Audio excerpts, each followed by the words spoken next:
នេះគឺជាកំហុស3យ៉ាងដែលមនុស្សភាគច្រើនមិនចាប់អារម្មណ៍ពេលដាំទឹកការដាក់ដាំទឹកស្ដាប់ទៅគឺជារឿងសាមញ្ញនរណាក៏ចេះនរណាក៏អាចធ្វើបានតែយ៉ាងណាវាក៏មានក្បួនខ្នាតវាត្រឹមត្រូវដែរហើយបើយើងមិនចាប់អារម្មណ៍ចេះតែបន្តនោះដូចកំពុងឲ្យរាងកាយទទួលទានទឹកដែលមិនល្អមួយអីចឹងខាងក្រោមនេះយើងនឹងបង្ហាញពីកំហុស3ដែលកើតចេញពីការដាំទឹក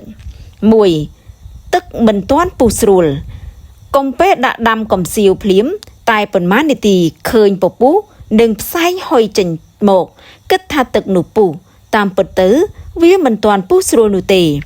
ជាទូទៅសីតុណ្ហភាពទឹកដែលនៅក្រោម100អង្សាសេ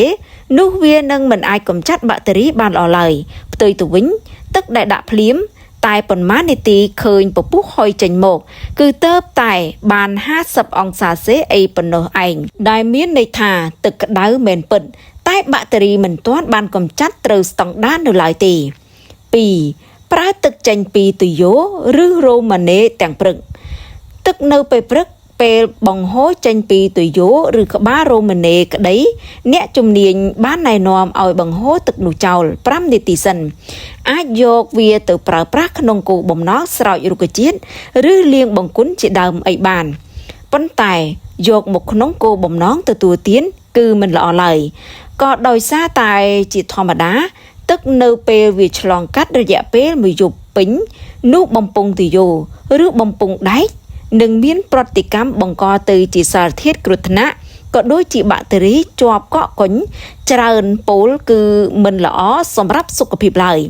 ដូច្នេះគួរបង្ហូរវាចោលប៉ុន្មាននាទីសិនសឹមយកកំសៀវទៅត្រង់យកមកដាំ 3. ភ្លេចបើកគម្របចំហចោលជាធម្មតាសប្តាហ៍ថ្ងៃនេះទឹកសម្បូរទៅដោយជាតិក្លរីន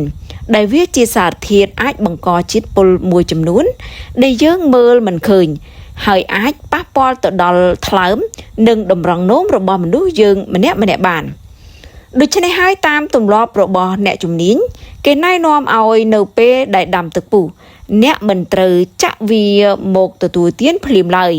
ពោលត្រូវបើកគម្របហើយបន្តឲ្យទឹកនោះនៅពុះលើចង្ក្រានរយៈពេល2នាទីសិនដើម្បីឲ្យវាហួតជាតិពុលអស់ពីទឹកមិនដូច្នោះទេជាតិពុលខ្លះវានៅតែផ្អាប់ក្នុងទឹកនោះដដែលទោះឆ្លងកាត់សីតុណ្ហភាពខ្ពស់ហើយក៏ដោយ